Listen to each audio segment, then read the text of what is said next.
Greetings and welcome, all you weary travelers and armchair philosophers.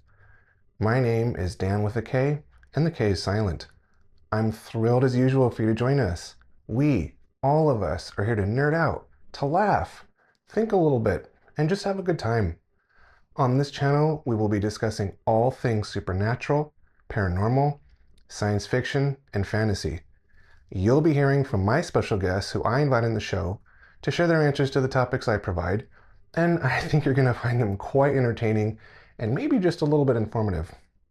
At the end of every episode, I invite you to write in your own answer so that you can participate as well. So now, I invite you to relax, grab a snack, unclench your jaw, and put up your feet and get ready to open your mind and test your beliefs as we explore high strangeness and the mysteries of the universe.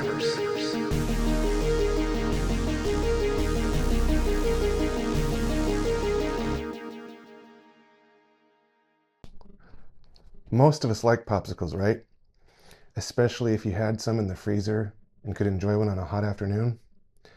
But what if you were the popsicle? What if the world as we know it was going to end, and the only way to be able to be saved was to go into a hibernation chamber and be frozen for 1,000 years by yourself? No idea what awaits you. Would you do it to survive the worldwide calamity? Now, some of you would say, well, if it gets me out of my student debt, my car loan, and my mortgage, and spending even one more Thanksgiving with my intolerable family, sign me up. Others might think, I was born too late to explore the earth and too early to explore the stars. This could be my shot. And some of you are still stuck on remembering what popsicle was or is your favorite flavor. The correct answer, by the way, is the red, white, and blue one, the firecracker. And if you disagree, then you've never had one. So, I asked my guests what they might do when unfrozen in this scenario, and their answers might just be the treat you're looking for. Let's get into it. Joey, how you doing? Hey, how you doing, Dan? I'm good, my friend. Hey, I got a twisted one for you. So let's get into it. Imagine that you were told that the only way to survive some kind of cataclysmic event is for you to hibernate in an underground chamber for 1,000 years. And for the sake of the scenario, you did it so you could survive. Oh, hey, oh. Who told me I gotta hibernate? And what's supposed to happen that would otherwise do me in, huh? It's just a hypothetical. It could be a comet or nuclear war, I don't know. Just let me tell you one more thing. There's more? Okay, so when you're unfrozen 1,000 years from now, you find out you were part of an experiment and there was no disaster. Some scientists just wanted to see what would happen to you. Let me get this straight.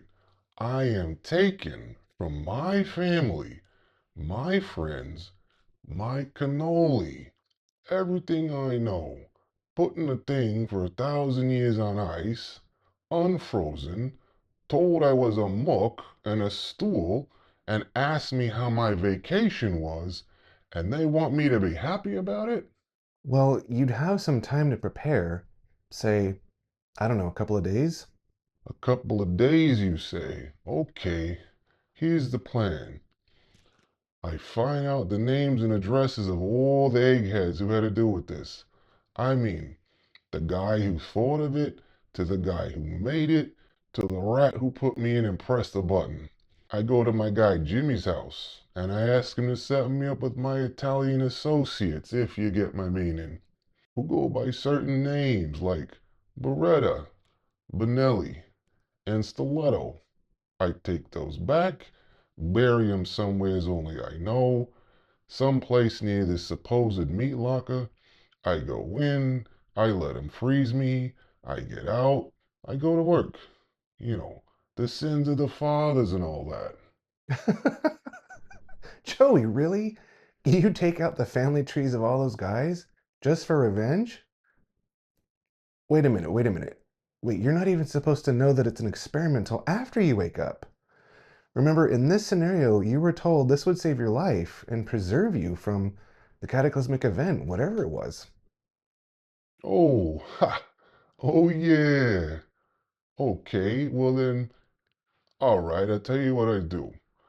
I'd still bury all my tools nearby, 'cause of what the hell is waiting for me 1,000 years from now, huh?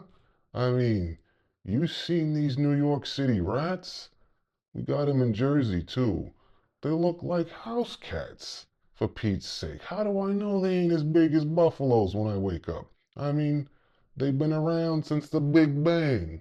Hey, sounds like you got it all figured out either way. Hey, nobody's gonna get the drop on old Joey over here. Not if I can help it. Not future robots, giant rats, aliens with laser beams, rats with laser beams, robots with giant rats inside of them with laser beams. Forget about it. Hey there, GD. Good day to you, Mr. Dan. I got a thinker for you. Here we go.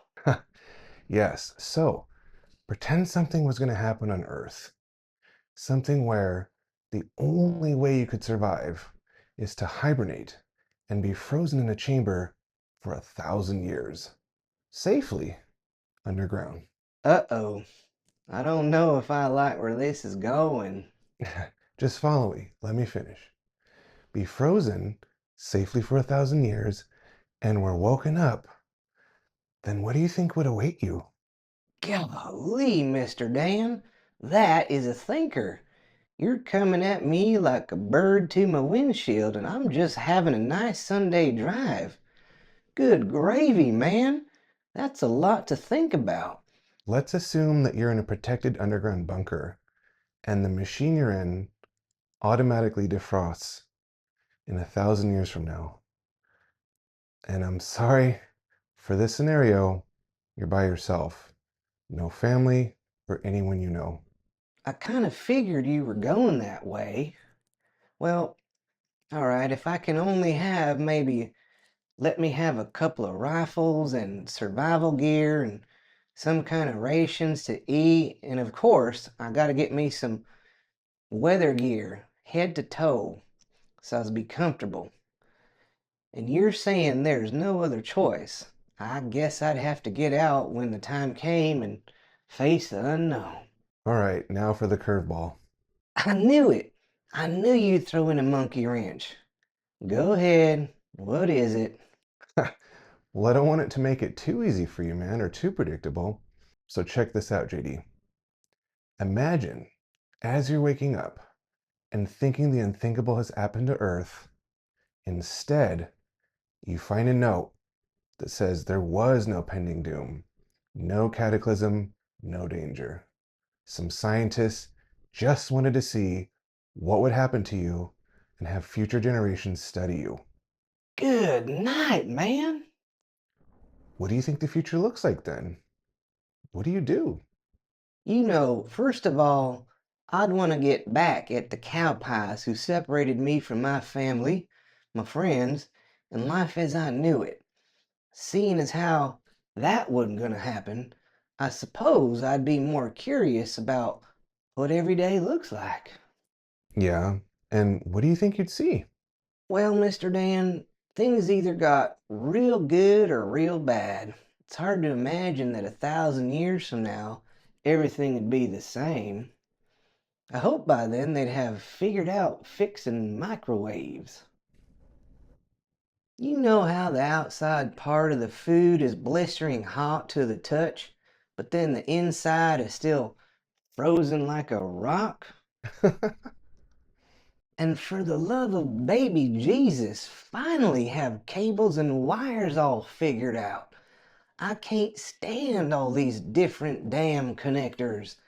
Wi-Fi, HDMI, USB-C, WWE, YMCA. I'm sick of it. I know I ain't the only one. Every time I gotta figure out what plug it is. Why doesn't it go with the other piece? Now I gotta get an adapter. then another wire for that wire, and then some new hardware because the old one don't work with the new one. Surely we can figure that out by the year 3000. And while I'm there, can we all agree that toilet paper's gotta go? Now, bear with me, 'cause you know I'm rugged as a railroad tie, but I'm gonna tell you something, Mr. Dan. It's a secret, but I ain't ashamed to free it to the world. I went to a fancy hotel one time when I was going to a big outdoorsman's convention. I didn't mean to. All the other places were booked up, that's all they had. And do you know that when I went to the bathroom, they had a separate hand washing sink for little people? Only it wasn't. I saw some instructions on the wall, both in English and Japanese over the thing, and I thought, now what kind of hoity-toity? But let me tell you something, sir. Sir? Sir, I don't know what genius in Japan invented this thing. I don't know how much it cost the hotel. I can only tell you that the little voice activated thing had me cleaner than a bone picked by beetles. Now, what in Hades have the rest of us done to deserve less? I'm over here like Fred Flintstone using leaves every day, and whoever's got these fancy toilets are already living in the year 3000. I mean, think about it. I dare you to really give it some thought. We got picture phones in our pockets and satellites shooting overhead. We got TVs as thin as a cigarette and ones and zeros flying invisibly through our homes and our cities. Why are we putting so much effort into that? And we still can't figure out microwave dinners and cleaning up like cavemen. That, Mr. Dan, that is what I hope the future has in store. Let's get our priorities straight. Come on now. Well, what have we learned? I think we can all agree on a couple things. Firstly, no one really knows what the world looks like in 1,000 years. I mean, it could be incredibly different, non existent even, due to any number of global disasters. Or maybe just slightly different with newer, smaller cables and wires that still plague users of electronics and computers. Secondly, I happen to agree with some of my guests in that whatever lies ahead, if we were to actually hibernate and wake up in 1,000 years, we would feel as vulnerable as a newborn baby. So maybe it's not entirely unreasonable to want to have a rock or pointy stick nearby in case the world is overrun with ROUSs. For all you Princess Bride fans out there, you know what I'm talking about. The rodents of unusual size. Hey, if you like this episode or have your own version of what you would do in this scenario, give us a thumbs up. Drop a line in the comments and share this channel with anyone and everyone you think might get a kick out of it. Once again, I'm Dan with a K. It's been an absolute pleasure to be here with you.